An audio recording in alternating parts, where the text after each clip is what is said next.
Hi, I'm Marty Mongello, and hosting you one more time here at the United States Presidential Culinary Museum for Inside the President's Cabinet.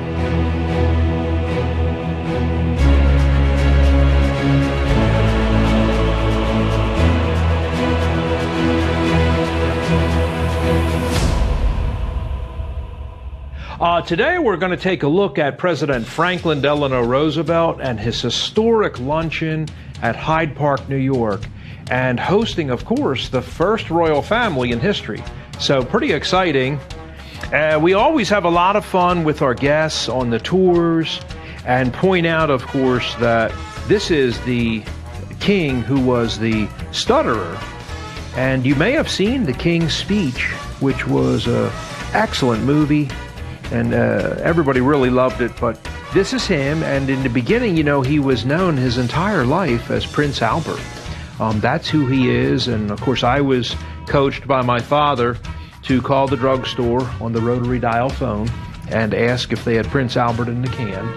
That was one of our most famous crank calls, and a lot of our guests often laugh when I mention this, and you can tell that they have also done it when they were a kid. So, but really, Prince Albert is the one who comes to visit here, and folks often ask, you know, well, how is it then that he was the king married to Queen Elizabeth? And, you know, we have to kind of rewind history to his brother, who is featured on this coronation vase from England, and that's his brother right there, Edward VIII, who is super famous for abdicating the throne because he said, I'm more in love with my wife and I am married to her and I pick love over the throne.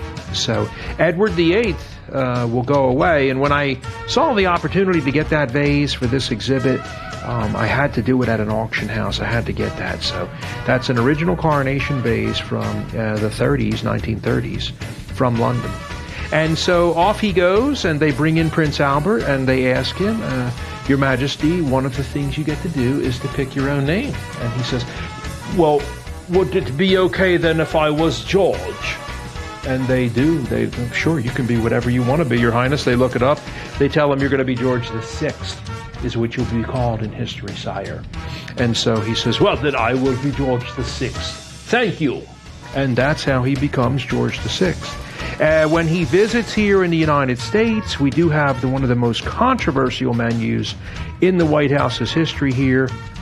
And you can see President Roosevelt decides with his wife Eleanor, gosh, we love hot dogs. Why don't we serve them a nitrate log? Let's see him bite into a nitrate log. You know, they'll photograph that. That would be really cool. Imagine if he was holding the hot dog and actually had it in a photo. They get those photos. And you can see over here from the front page of the New York Times, King tries hot dog and asks for more. He loved it. He did really good that day. Everybody breaks out in applause and is cheering and clapping. There are women who are crying, guys, okay? He gets a second hot dog, and the Queen is rather stuck and asks the President for help. Excuse me, Franklin, but how do you eat this thing, the hot dog? And his answer was rather crass, something she was not going to engage in and definitely not going to do. But she says, I herein quote it for the reader. And it has a space with a beginning quotation mark. You pick it up with your bare hand, Your Highness, and push it into your mouth. And keep pushing until it disappears. Absolutely not. She says, I decided to play it safe and use my utensils. I ate my food with a fork and knife to at least appear cultured, but ended up looking like an idiot as the photographers from Manhattan surrounded the table flashing those large bulbs and couldn't really figure out, like, what is all the hullabaloo about all of a sudden. It's also very difficult to do to eat your food with a fork and knife because English people and European people eat continental style and actually cut their food holding the fork turned upside down in their left hand at all times, and push the food onto the back of the fork and balance it in midair into their mouth. okay? They do not eat like we do. Very difficult. I don't recommend trying eating a hot dog with a fork and a knife anytime soon. It doesn't go over very well. Bill de Blasio tried it out on Staten Island. He ate pizza one day with a fork and knife and was body slammed in all the front pages of the newspapers the next day, okay? And the last thing I'd like to mention today for our viewers, if you are looking at that photo, that is actually the president's mom sitting in the middle. And this is the king, who is second from the left in his beautiful suit.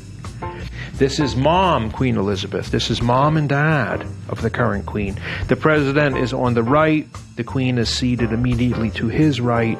And that's the president's wife, Eleanor Roosevelt, all the way to the left.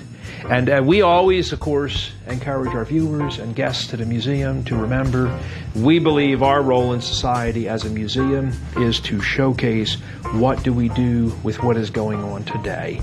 We are not real big on glass cases and staring into inanimate objects.